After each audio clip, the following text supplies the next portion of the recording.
Well, an election day is inching closer the more desperate some vulnerable candidates can become. So it's no surprise that we're hearing the reports of Democrats keeping their distance from their highest-ranking party member in the House of Representatives, Nancy Pelosi, of course. According to this latest Fox News Opinion Dynamics poll, a majority of voters have a negative opinion of the House Speaker, 56% unfavorable, while 24% favorable. And even some of Pelosi's spokespeople say they understand the cold shoulder, but they add candidates should proceed with caution.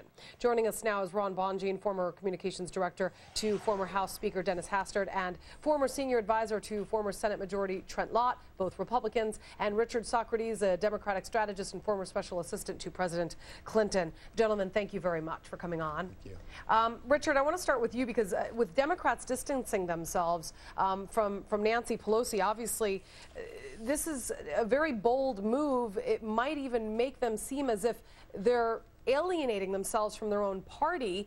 Couldn't that hurt them? Well, I actually don't think it's that bold a move. I think that what you see customarily is when incumbency or incumbents are unpopular, that people running for office run against the notion of incumbency. Her numbers reflect that most people think the country's headed in the wrong direction. We're in very difficult economic times. Her own personal numbers, Nancy Pelosi's, are actually slightly better than Congress's overall. So I don't think this is unusual, though. I think that history will record that she's been a very effective speaker. She's very popular with the rank and file. I think this is, standard campaign practice. Okay, Ron, I mean, much like the GOP presidential candidates in 2007, they called themselves the change candidate, and that would be why they wanted to distance themselves from George W. Bush. But how do you campaign as the change candidate, let's say, if you're an incumbent? I mean, the big difference, obviously, is that they were campaigning for a seat that they didn't already have.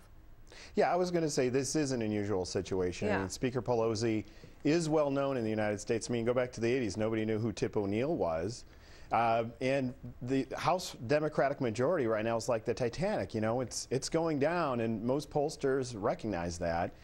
And so House Democrats are trying to distance themselves as much as possible, and it really doesn't matter what they necessarily say about the captain. The fact is the ship is sinking, and I don't think that's necessarily going to save them. Although in some races where some Democrats have voted against health care reform and have voted against spending, this could be a tipping point. All right. Ron, the Republicans have worked to define Pelosi as what's wrong with Democrats. Even the House Speaker's own spokesperson, as we just read earlier, they can see that they understand why candidates would want to disassociate themselves with what is seen as wrong in Washington. But you don't want to indict the other party. How do you get votes, I suppose? How do you campaign in a way where you are not necessarily alienating the speaker, considering the speaker's not going anywhere anytime soon? And then after the elections, what happens?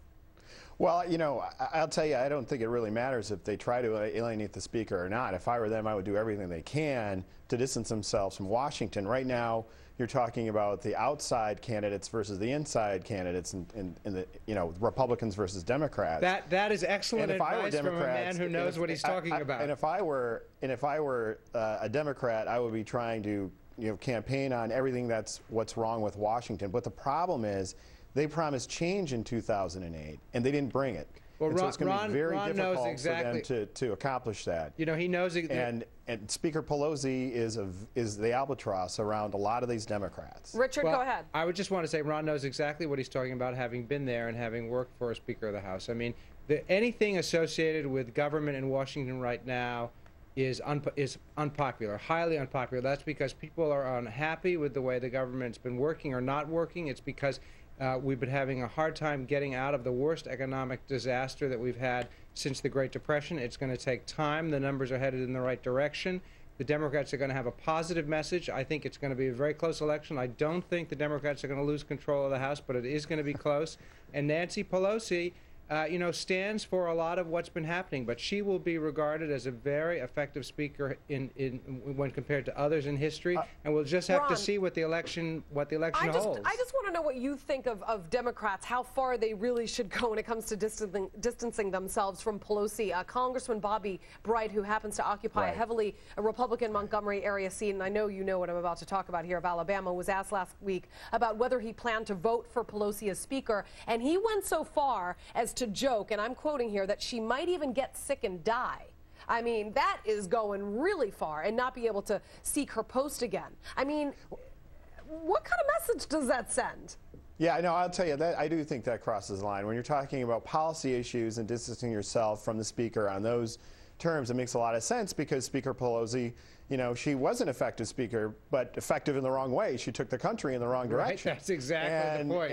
That's what he's saying. And Democrats, you know, if they get personal by joking about her death or demise, I mean, it really just shows how desperate they are, but it does cross the line, and I think it's boomerangs on them. I don't think it'll have a positive effect or help them in the election. All right, well, we appreciate both of you coming on. Ron Bonjean and Richard Socarides, thank you very much for talking to us. This will be interesting. Julie.